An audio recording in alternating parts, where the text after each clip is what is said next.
readers. I'm Mrs. Justice. I teach third grade, for those of you who don't know who I am. Well, I have the honor of reading chapters 43 through 45 today with all of you. This is such an exciting book. I love it.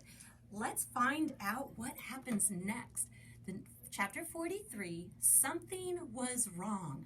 Ooh, I wonder what's wrong. Make some predictions. That night, with the rain, came the wind, powerful gusts howling through the trees. Twice Louis checked on Winslow to be sure that he was secure and dry in his shelter. Thunder and lightning followed, sudden deep booms that shook the windows and sharp, bright, crackling light that lit up Louis's bedroom.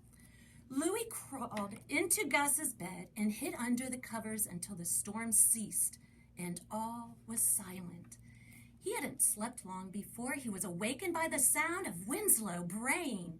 Oh no, Louis thought. Not now, not so loud, not in the middle of the night. Mrs. Tooley's baby, he'll wake up and she will be mad. The braying continued, louder. Oh, please, not now. The braying was loud and relentless. Louis sat up. Something was wrong. Louis's first thought as he reached the back door was that someone was taking Winslow and that Winslow was protesting. Louis's father was already in the kitchen. What a racket! What's going on? He asked. Not sure, going to check. Louis grabbed a flashlight and headed outside. The yard and the pen were muddy from the rains. Straw was blown against the wire fencing and buckets were overturned. Winslow was kicking his back legs against the fence, agitated and insistent. Easy, easy, boy, what's the matter? Louis did not see or hear anyone. The gate was still latched. What is it? Tell me. As Louis opened the gate, Winslow lunged at him. He smelled of smoke. It seemed to be coming from the garage up loft. Dad! Dad! The donkey pushed Louis away from the garage and into the yard, where he turned to the Tooley's house and raised his head and brayed long and loud. Ee-aw, ee-aw, ee-aw. It's okay, Winslow. Okay, shh, quiet now. But then he saw more smoke overhead. It was coming from the Tooley's house. Did any of you predict that was what was going to be wrong? The next chapter, it's called Please, Please. As Winslow continued to bray, Louis banged on the Tooley's back door. Overhead, the smoke increased, spewing from the hole in the Tooley's roof and from their attic window. And then Louis heard the baby wail and saw lights go on upstairs and then downstairs. And at last, Mrs. Tooley burst out of the back door carrying the blanket-wrapped baby. Winslow insisted on nudging the blanket, murmuring in that small voice what sounded like, please, please. A flurry of sirens announced the arrival of the fire trucks, and within minutes, the house was surrounded by firemen and ladders and hoses and water spraying through the air, lit up by the streetlights in a yellow glow as the water arched toward the Tooley's roof and Louis's garage. Louis's parents and Mac and his family and dozens of other neighbors gathered nearby. The storm, the lightning, must have hit the roof. Lucky you got out. How did you? When did you? Nora came running up the street, clad in crumpled pajamas and a sweatshirt. I knew it, she shouted. I knew something was wrong. She put her forehead right against Louis's. You okay? When he nodded, she turned immediately to Winslow, wrapping her arms around his neck. She said the same thing to him. You okay? Mrs. Tooley was still clutching her baby tightly, and Winslow was still at her side, nudging her baby bundle. You, Mrs. Tooley said to Winslow, you noisy thing, you saved us.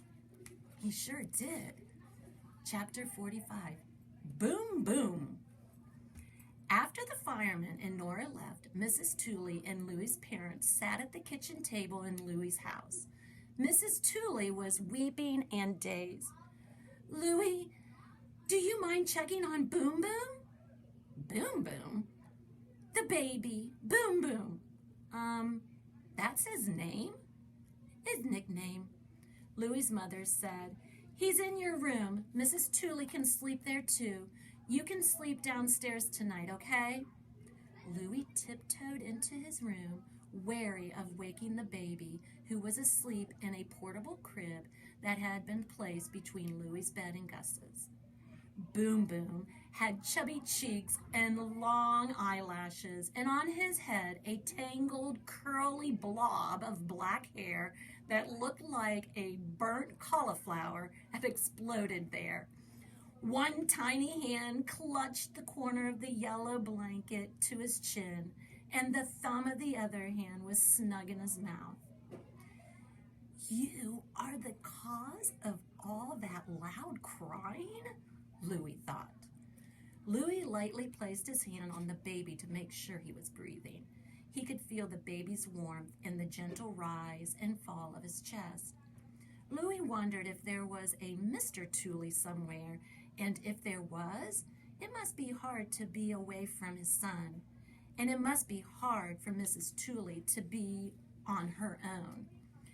And then he thought about Nora and wondered how hard it would be to have had a baby brother who didn't make it and a dog who died too.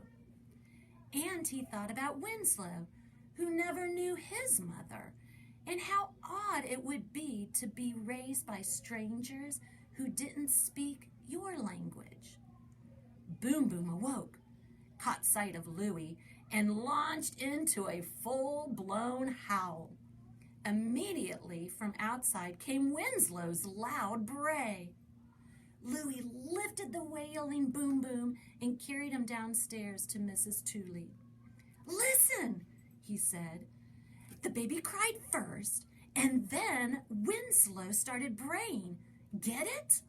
Everyone looked puzzled. "Winslow is a protector. He is braying because the baby is crying. Winslow is alerting people." "Alerting people?" Mrs. Tooley asked.